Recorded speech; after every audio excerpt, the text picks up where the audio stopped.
All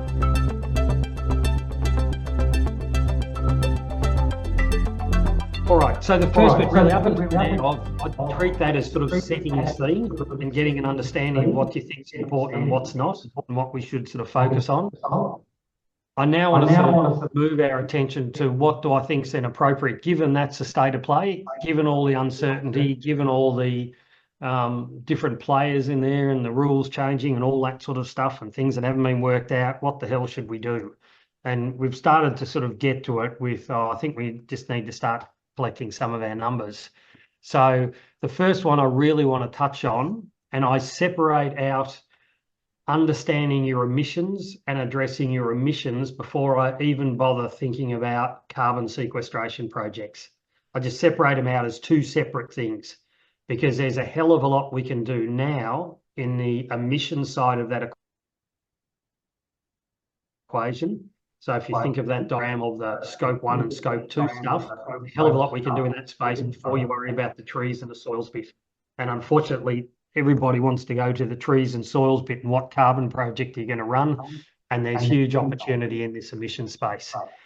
First bit, as was alluded to, get to understand your emissions and just where they're sitting. There's a large number of calculators that you can use to calculate your emissions. I've just put a few up here. What I'll call the most common ones you may have heard of, the greenhouse accounting frameworks, which are from the University of Melbourne. There's the MLA carbon calculator and the DGAS calculator. That's MLA are running with that one. Dairy Australia are running with that one. Both of them use the same assumptions that's in the GAF tool, these greenhouse accounting framework tools. So they're basically the same. They just put a stick on to make them look a bit better, but the engine behind it is exactly the same. And they're the links to them if you want to go to it. So Ruminati was a private group, a couple of farmers that got together and produced a online version of the tool. When they first did it, they tried to simplify some of the calculations, as MLA have got a very simplified version of that as well. They've now gone back to using the same assumptions that are in the GAF tool up here. And then there's other tools like Cool Farm Tools, which is a European-based thing to do calculations, supported by a lot of European companies, agricultural companies, so they can get the carbon footprint on the products that they're buying. It tends to be more of a individual crop basis rather than a whole farm basis in the calculations. And the assumptions that are used in that are different to the assumptions that are used in the Australian standards. The GAF tools and these ones that it's been built from, the GAF tool uses the Australian standards, what's called the National Greenhouse Gas Inventory Standards. And it's the same standards that have evolved out of the Kyoto Protocol and then the Paris Agreement. So the calculations that you're doing at the farm level are exactly the same equations and assumptions and calculations that they use to create those national inventories. That's where those graphs have been generated from that you saw of emissions across Australia and different enterprises. And therefore, they are consistent with the way Australia is reporting. The downside with that is that the level of how granular they are at a farm level and how precise they are at a farm level is pretty crap.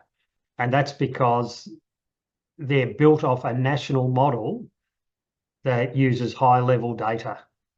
So there's lots of things that you would expect would be asked as questions to do the calculation at a farm level. They're not, because historically they have come from the national calculator. So when Richard put these together in the Climate Challenges Centre, probably about 15 years ago now, when he did his first version of them, they were in response to Australia signing the Kyoto Protocol and trying to bring that down to the farm level. So when you look at some of the questions that are asked, you look at the seasons, say, for example, if it's livestock, the classes of livestock they've been classified into, it's all because the Australian government only had that level of data from ABARES and ABS, and therefore names and numbers. and levels of frequency of data collection, because that's the only data the Australian government had. We are now trying to take a national calculator and turn it into something at a farm level. And there are some obvious limitations you can probably imagine because of that. Trying to overcome this, about 12 months ago, all of the RDCs, because they were all trying to do calculations around greenhouse, invested some money and set up an independent company called Agricultural Innovation Australia, or AIA. And their first task was to create a platform, an online platform, where all of these other platforms are Excel-based, an online platform that could be automatically updated over time, and that you could build your own farm system in that, and it would track from year to year. And as assumptions changed, it would automatically backdate and recalculate your assumptions. That has had what they call a soft launch. I'm still working through with them and giving them calculations. I've got a meeting again this Friday with them. It's not quite working the way it should be at the moment, so there's still a few limitations. I will show you briefly what it looks like so that you're aware of it, but I wouldn't be using it yet until we iron a few of the other bugs out of it. But this will be the new generation of where people put their calculations or do their calculations. It is based on the GAF frameworks, so it is consistent with the Australian government's frameworks. The beauty about it is it's not Excel based. So it means that as things change, they are changed automatically and in a sense protected in the background, and you can't bugger it up that you can in Excel spreadsheets. And you can do 1 year rolling into the next year, and it keeps all your data where the GAF tool doesn't. So there'll be limitations when we dig a bit more into the tools.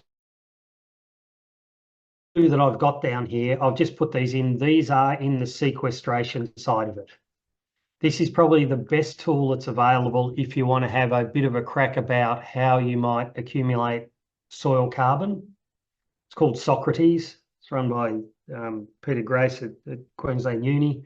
And it allows you to see a change over time in soil carbon under certain changes in biomass production. So whether you go cropping or grazing and stuff like that, it's pretty limited in the way it works. It does work off what's called the Roth-C model. So that's the worldwide sort of standardized carbon model in a simplified form. So that's one of them. The second one is a program called FullCam, which I'll show you as well, the full carbon accounting model. It's run by the Australian department, and it is used to estimate carbon accumulation in trees, in vegetation. So these two at the bottom are two tools that we use for carbon sequestration. But what I really want to focus on are these tools at the top. And in particular, forget about these two that are privately run, and we'll focus a little bit more about these tools up here. So these are the tools from, and I imagine most people have gone to the PIC Centre and gone and seen the tools. So GAF just stands for Greenhouse Accounting Framework, and the letters just try and give you an indication of the type of enterprise it is. So GGAF is the cropping one, grains, SB is sheep, beef, and so on. You'll notice that they have different versions on them. And each of those versions is because they'll put a version out and then the rules will change a bit and they update the calculators so they recalculate again. When I did the cropping one for Marcus Oldham a month ago, we were version 10.7, we're now version 11. So I had to redo all the calculations because they've made changes to it. If you want to know what changes they make time they make a change to the calculation, what have they made and why, what's the reference behind making it. But bottom line is that these change all the time. So if you're doing a calculation with a client, just make sure you're using the latest version. And if you've done a calculation, an old calculation with a client and the version has changed, it's quite possible those two numbers aren't comparable at the moment, because there might be an assumption about the global warming potential of one of the gases in there, or the amount of nitrous oxide that comes off leaching and runoff. If they've changed that, then the old version will be using the old calculation, the new version will be using a new one. So you just need to be aware of always using the latest version to try and get the latest data, and your old data, if you've done it, may be redundant. This tool, the AIA tool, which is the online one, will overcome a lot of that, because that AIA tool will allow you to update it. Any changes that are made will automatically update and will recalculate any old data that you've put in there before. I might stop sharing there and just give you a bit of a flavour. No, actually, we'll go through and do the Excel ones and then I'll come back to this a bit later on. Okay, so my message out of all of this is that the tools that we'll be using will be roughly right but precisely wrong at the farm level. And it's because there are assumptions in them, and some of those assumptions are statewide. So if you click on a state, it assumes the whole of the state is like this. It assumes that if you've got animals, that every cow weighs this amount at this time of year. Okay? That the quality of your pasture across the whole state will be like this. So you can obviously see that there'll be variations in that. And so at a global level, at a very high level, it probably is okay, you can get away with it. It becomes more of a frustration when you get down to the farm level. They just need to keep that in mind. You just need to tell the people you're working with that these are the limitations of it because of the history of where it's come from. People are working hard to tidy that up, but it's still going to be a way before we get to that point. The important thing, though, is that the data that you need to either do this stuff over here in the Excel spreadsheet or this stuff here is the same. So even though the assumptions and the calculations and the interface may look different, the core numbers that you need will be the same. Okay, so don't start until this one's perfect, because you can still be doing a lot in this, and while it's a little bit of work, you can transfer it across. So I might jump down. Sorry, I'm going to flick through a whole lot of these and find the. Here we go. In your pack, all of these different files, and I'll just alert you to them, and then we'll come back to them later on. But I'll tell you they exist now. Okay? There will be a number of 2 Excel spreadsheets that are used to help in the collection and the collation of the data that you need to enter into the GAF tools. Okay, so these ones is a fertilizer composition table. So if you didn't know what the MPKS of MAP was, you can type in MAP and it will show you what that is. So it's a simple lookup table. Melbourne Uni put that together. I've created one here because one of the inputs that you need to put in is how much chemical you use, and it's not based on litres, it's based on active ingredient, so the kilogram of product. So I've got a simple spreadsheet I've created here. So when you put the chemical in and the rate, it automatically looks up and will follow that calculation through. So you look at the bottom of it and it will just tell you what number you need to transfer across into the Excel spreadsheet. So you've got a couple of those, which will make more sense when we start playing with it in a half an hour or so. I've also stuck in this paper here, the CSIRO one, only came out through the Australian Farm Institute, came out last month, and it's really talking about the challenges that farmers might have with getting information around Scope 3 emissions and how we should tackle that. It's quite a useful little paper about how we tackle that Scope 3 issue, which at the moment is incredibly coarse in the calculators. So that's, again, a bit of background reading, so you're up to speed with where the latest thinking is on that and where it's going. On the right-hand side, I've created a number of example farms for you. Now, I've only created these farms so you can see what it should look like. You can see the sort of inputs that are required, and you can see the sort of outputs that you've. Example farm, so there's that 9.1, that's the old version 10.7. In fact, you could probably exclude that one and we'll just work with the 11.0. And then I've also created a grains greenhouse one, but I've put some entries for nitrogen inhibitors that we can obviously buy at the moment, and they're almost ready to hit the calculators and be included in the calculators. They're not in this version, but I've put them in this version and checked with Rich, and all the calculations are right. So it's it's a bit of a heads up. You can't get that online. That's a private one that you've got that I'm supplying to you now.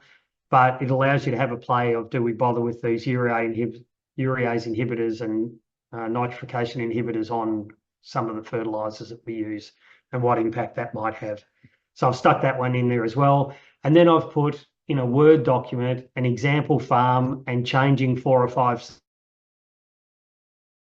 scenarios. So what if we did this? What if we did that? What if we reduced our fuel use by 25% in this mock farm? What impact would it have? So it gives you an opportunity to start to see some of the impacts different items that go into the calculation have on the final result. And I've done the same thing for a cattle one and the same thing for a sheep one. So I'm just giving you the heads up on those. We'll open them up in a minute, but I just wanted to let you know all of that stuff is sitting there, so you've got examples. I use these examples myself, but they suit the farming systems and the areas that I work in. They're probably not going to suit yours, so you probably will want to make your own that suit the local audience and the type of farming system they're using. But at least you've got an example there that you can play around with. All right, let me go back to the top bit up here. Okay, so if we've established that the tools are only going to be roughly right, precisely wrong, I recommend everybody use the GAF tool. It's a great way to learn, because one thing that Richard's done, which is to his credit, is he hasn't hidden any of the calculations, hasn't hidden any of the tabs. So if you really want to, you can follow through how something is calculated and the assumptions that are used at the national level to do those calculations. All of that is available and open to you, so you can see those calculations and how they're done. Downside, obviously, with Excel is that if you inadvertently delete a cell, none of the cells are protected. So if you delete a cell, you're buggered. Please don't use drop and drag. So don't put a number in and then drag the number down. It will bugger up certain things in it, I can guarantee you. And then it's a hell of a job to unpick it when you get all these error messages coming up. So enter data in rather than enter one bit in and then drag it down for 5 or 6 other numbers. Just a bit of a hint. All right, if we start with the livestock calculators that we've got, ticket items. There's a lot of information that's needed in the calculators. Some of them matter more than others. And if you get some of them wrong, it doesn't matter what you do with 10 of the little ticket items, it won't make a difference if you bugger up one of the big ones. For livestock, the sort of information that you need is the number of animals, and that might sound odd, but I've done stuff in Northern Australia where they don't even know how many animals they've got running around on the place, so it's a bit hard to do an account if you don't know how many animals you've got. So the number of animals that you've got in different classes during the year, and you'll see what those different classes are. They're basically split up on age group and on sex, is those different classes. Ideally monthly. When the calculators first came out, they came out seasonally, and everybody was making mistakes in it, because if you had animals and you sold them in the first of 3 months, you would enter in, just by natural thinking. So if I had 100 steers and I sold them in September of springtime, you would say you had 100 steers in spring and then none in summer. In fact, because you only had them in September and you had 0 in October and 0 in November, spring should have actually gone in as 33 1/3 steers that you had in springtime. So everybody was buggering up the calculations of those numbers. So the calculator got expanded so you could do it monthly, which allowed more precision in the way things were being calculated. So number of animals and class of animals during the year is important. The weight of those animals is important as well.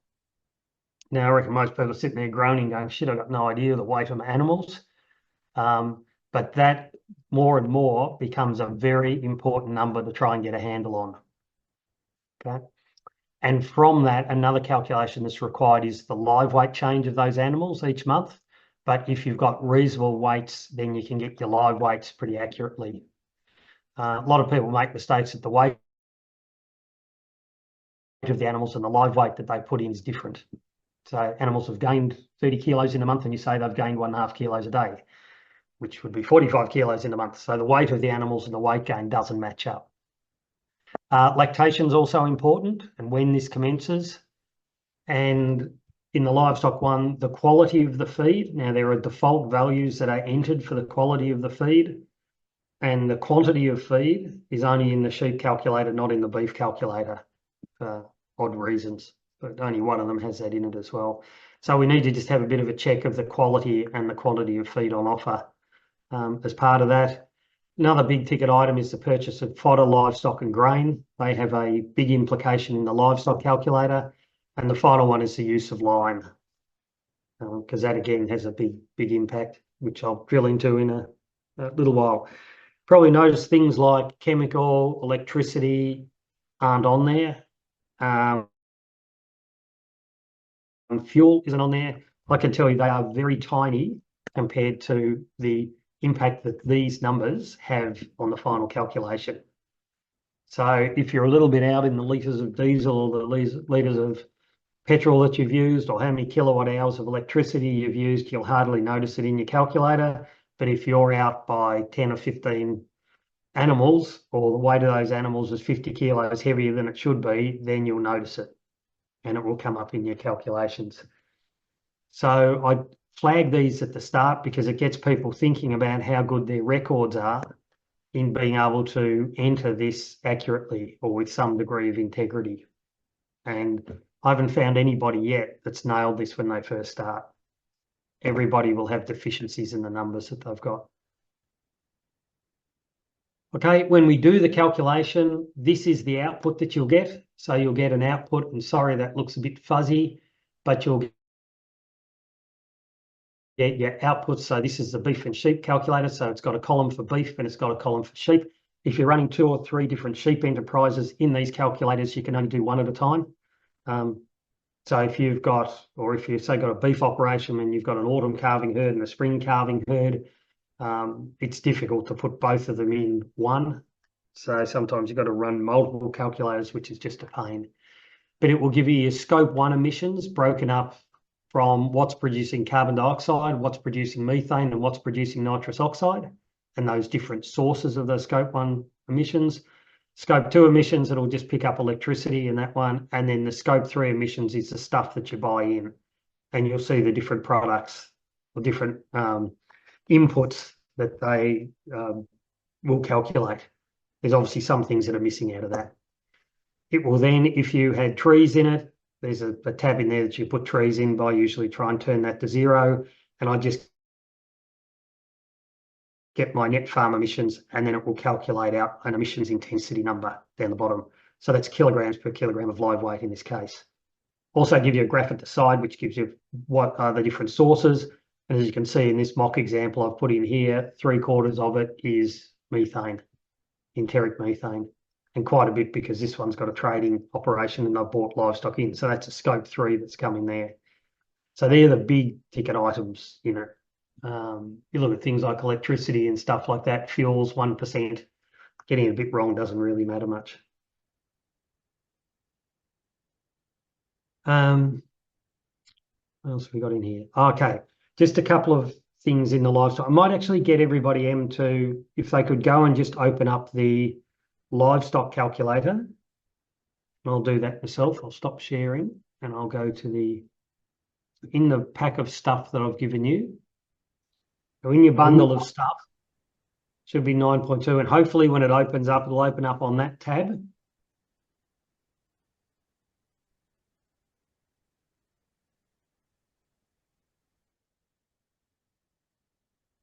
Now, have you guys got a Word document out there now? Yep. Yep. Okay.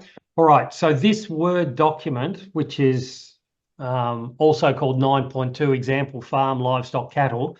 And I should say I've got similar examples for cropping and a similar example for sheep as well. This is example if I'm working through with people to show them how the tool works, I will give them an example like this. And so in this case here, it's a self-replacing herd that's got 300 cows, standard reference weight 550 bulls, time of when they do all of that sort of stuff. Okay, and I'll make it pretty simple. I don't have animals dying. So I'll try and simplify the way the model needs to be put together. Okay, so running parallel to the inputs that you've got in that Excel spreadsheet is this document with the information in it. Okay. And if we go down further, it's got things like the live weights of those animals for you to put that stuff in. Okay. And then if you scroll down further, this is what different examples should look like, what your different screens should look like. So just to let you know, that's the background material that supports the Excel sheet that you're running through. Okay. I'll go back and now and step you through some of the key things that are in it. Okay, so hopefully everybody's got that sheet up in front of you.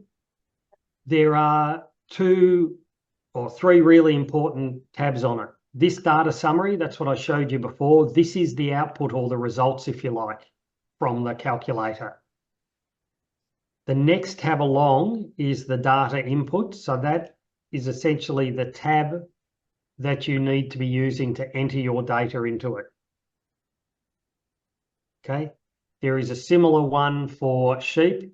In this case, it's got nothing in it because this is the beef only example, but you can do beef and sheep together in the same calculator. It then has another tab along there, which is the data input vegetation. I'm going to leave that for the moment. That's all set at 0, so it's not going to pick up any sequestration, but there are some severe limitations to this, which will... There's a whole lot of other tabs, and these are tabs that are used to calculate things like enteric fermentation. So these are all the equations that are used to do the calculation for. Okay, that's for the beef one, that's for the sheep one, it's for the manure management one, this is for the nitrous oxide losses, and so on. So if you're really excited and you love nerdy fiddling around with spreadsheets and how things calculate, that's where all the calculations are done. If we go right to the end of all the tabs, there is one there which is the various, global warming potential factors. So these are the numbers we were talking about before. Those numbers potentially are going to change, which means all the calculator will then change as a result. It's also got notes right at the end. These are all the times in which cells have been changed and why. So when you get different versions of it and they change it, they will say which tab has been changed. Quite often the reason what the reference is behind that change as part of it. Okay, so it's just more for an advisor point of view to know if a change has been made and you want to know what change have they made from version X to version Y. You can look up that log at the back. Could I get everybody go to the data input for the beef one, please?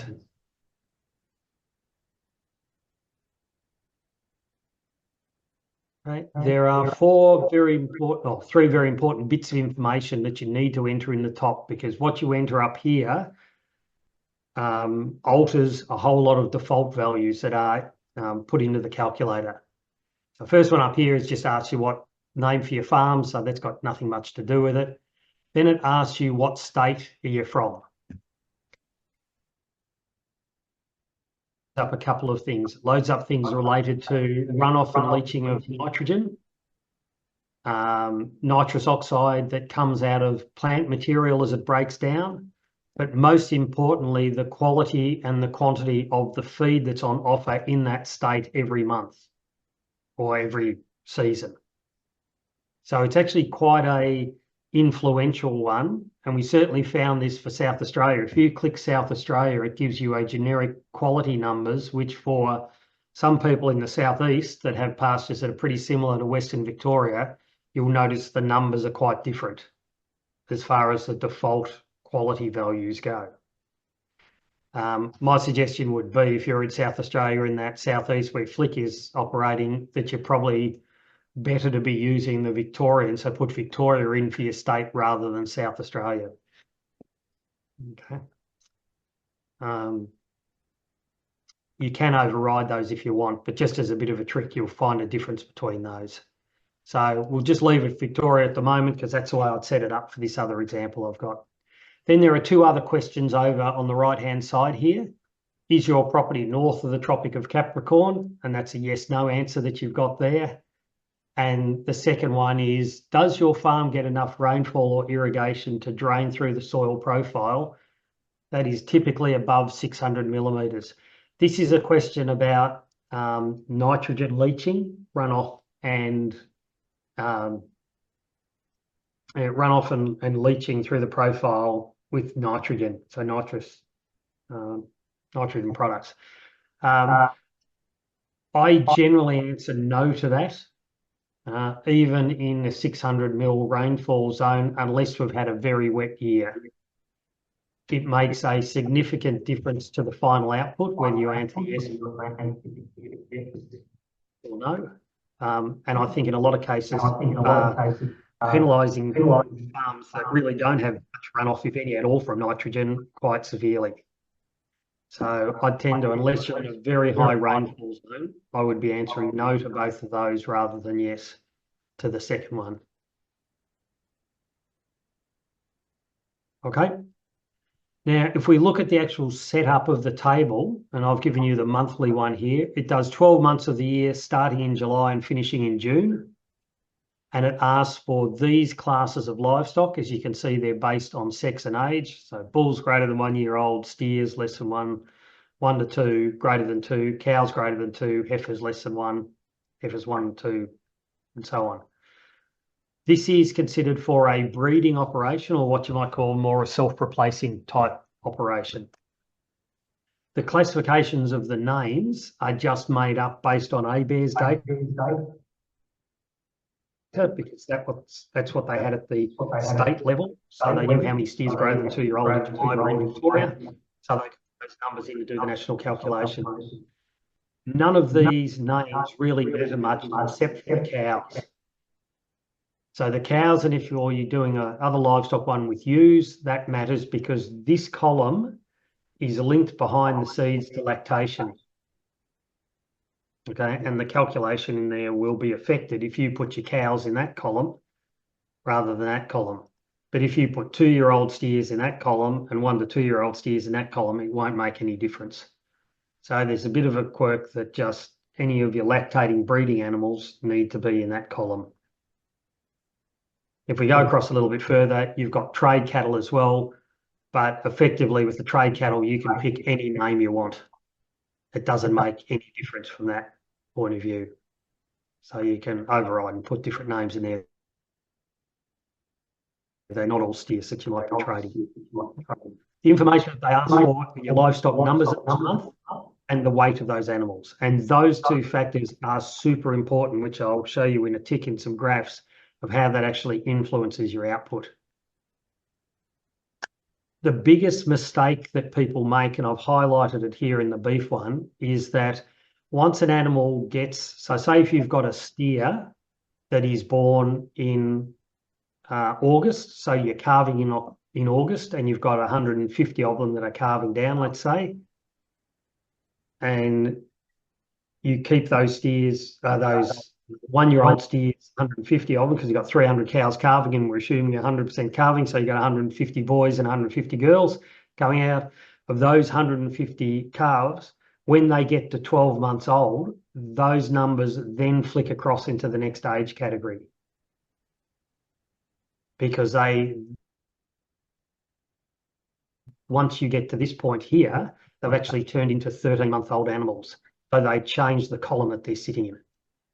This is the biggest mistake I find people make, is they don't get their livestock numbers in their inventory correct. So they have very unusual numbers in here, and that makes an enormous difference to your final calculation. So this example here, we've got 150 steers that all calved down in the month, which was pretty handy of us. Once we got to June, we culled 10 of them. We said 10 of those pretty shit out, so we've only got 140 left. 140 steers that are 12 months old, then they become 13 months old, so they transfer to the 1 to 2 year old age group, and we keep them until they're about 16 months old. Then we sell about half of them in the first intake, so they're being sold to market. Then the second lot in December, so we have none left in January. And so we have 0 through for the rest of the year before the next lot of 140 come in the next year later. Exactly the same with the heifers. You've got heifers that you've had 150 of them, we get rid of 10 of them, that's 140. They then jump to the 1 to 2 year old groups, but because we're self-replacing, we go through, we cull a few more on the way through there, we keep 126 of them. And once they get to there, they then become greater than 2 year old and they go back into the main herd. This calculation in the livestock game is the hardest thing to do and to get right. I'm yet to see anybody that's filled it out first time and got it right. Okay, so just be aware of that. As an advisor, you need to be pretty good at understanding how these animals shift and move around and when they change their age for the sex that they are. So when they go from a 1 to 2 year old heifer, if you're keeping them, they then become a greater than 2 year old cow after 2 years.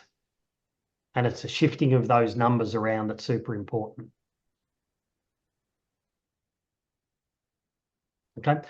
I'll just leave that as far as the calculation goes. We can come back to that when you have a bit of a play with it. You then need a similar table of the weight of those animals. Okay, so if we follow this same example through when those cows are calving, and so we've got these young steers, I'm saying they're born at 40 kilos and they gain about 1 kilo a day, which is what's happening running through there, to 310, and then as they hit 12 months old, they're 330. Then they transfer across, as we've done there, transfer those animals across, so their weight then goes across, and now they're 350. And they reach about 450 kilos before we sell them. And then their weights go to 0, and that's why you've got a 0, and then all of a sudden it jumps up to 350. Okay, now I reckon a lot of you'll be sitting there going, I don't know how people are going to have these numbers. And you're dead right, most people don't. Okay, it's a data intensive thing to try and get right. And if people haven't been thinking about collecting this data, in a lot of cases, they won't have it. And so telling people just go back and do your numbers for the last few years, I can tell you is diabolically hard in livestock, unless you've got incredibly good numbers. So I usually say to people, know what they are today and we'll move forward on that. And I'll come back to that point. The way this calculator is built is that it has an automatic calculation for weight gain. You know, I mentioned some people get their weight gain wrong. It's got an automatic calculation for weight gain, but it does some really funky things when you do things like you've got animals that are 450 kilos, you sell them, and therefore the weights the next month are 0 because you don't have any animals. It's suggested there that those animals have lost 15 kilos a day. I mean, if they were doing that, they'd be dead. Okay, so there are these funny quirks with the way the calculator is set up that, in a sense, almost embeds these mistakes. And similar thing here is that we've gone, that number there is taken from those two. So it said those animals in that first month have gained 11.67 kilos a day, which we know they have. So as an advisor, you just need to look through something like this and pick up the howlers. No, I know there's something wrong there. They haven't lost 9.3 kilos a day. But some of these, losing 0.3 of a kilo a day, losing 1 kilo a day of a bull on dry feed, that's possible. So you've just got to cast your eye across and pick up the mistakes that are in the obvious mistakes and do it, in a sense, a longhand calculation to know what that number should be. Okay, 2 other bits of information here, crude protein and dry matter digestibility, which is important. Those 2 numbers, they're in grey when you pick the state. So if I'd picked a different state, I'd pick South Australia, for example, go down there, these numbers have changed. Okay, in the calculator, because they're just being driven off lookup tables. So if you look at that and go, I know in springtime the crude protein is not 7% in my pastures, okay, you would change that. So if I pop this back to Victoria, crude protein is now 20%, which is more like what it would be. Okay. So hopefully you're getting a bit of a flavour that as you work through this, you will find there are these heaps of odd things the calculator does. It does these odd things at the farm scale that we're operating at because nationally that's the best data they had, so that's what they use. In the livestock one, you've also got any animals that you purchase. So you put in the number of animals you purchased and the weight of those per head. It asks you where you source them from, because this is about the Scope 3 emissions. And if you look at that drop-down list that you've got, they're either from dairy, whatever dairy means, north, south, or central Queensland, north, south, New South Wales, Victoria, or southern South Australia, southern South Australia is all considered one, and the SA pastoral zone is considered different. So it's incredibly crude in the way it calculates your Scope 3 if you're purchasing animals in. It's also got your sales, so they're purchases, these are your sales. And then it asks a few other things there. So you just put in your sales, the number of animals, and your sale weight. And so in this case here, we sold 140 steers, they averaged 450. So in fact, we got rid of 63,000 kilos of live weight as our sales. Ask you things like when those cows are calving, because what this does is it'll click on lactation. It also asks you things around mineral supplementation, mainly because some of those mineral supplements use urea and you get pinged for nitrous oxide losses in the urea that you're using. It asks you some stuff around here around different fertilizers and around things like lime that's being used, if you've used any lime. A couple of things just to note on this. The lime is the total quantity, not how much per hectare you've put out. It's a total quantity across the farm. And the fraction does not refer to the purity of it. The fraction refers to how much of that is limestone compared to dolomite lime. Just a dumb wording. So where I've got fraction 1, that means all the lime I spread was limestone. If you had spread dolomite lime, believe it or not, so the fraction would have been 0, and it automatically calculates the purity of dolomite lime for you and gives you an emissions on that. So it's just another dumb thing that's in there. It's only a number between 0 and 1. It then asks for a whole lot of other inputs there, active ingredients for your chemicals, and that's where that little chemical calculator I showed you comes into it. How much feed you've purchased, electricity, fuel, and so on. Savanna burning, you can ignore that. If you click on Victoria, it doesn't take any notice of any of the numbers that you fill, any of the data you fill out in there. So that's the requirements for the livestock one. And it's certainly time to pause and understand those bits of data and how important they are. Okay, I find the livestock one infinitely harder than the cropping one to get that calculator right, particularly in the movement of those livestock numbers each month and where they're going and the corresponding weights that go with it. But unfortunately, there's no easy way out of it from a livestock point of view. It's just the way it is. It's just the way it is. I'll go back now to my presentation. This one. Because we'll go through this, then we might have a bit of a break, Emma, and people can have a bit of a talk and a play, and then we'll jump onto the cropping one. Okay, so I've mentioned that one about the changing of livestock numbers when they go in, and that we've got incorrect numbers there. The way methane is calculated, which is our biggest emission by an absolute mile, the calculation that works out how much emissions an animal puts out is this calculation here.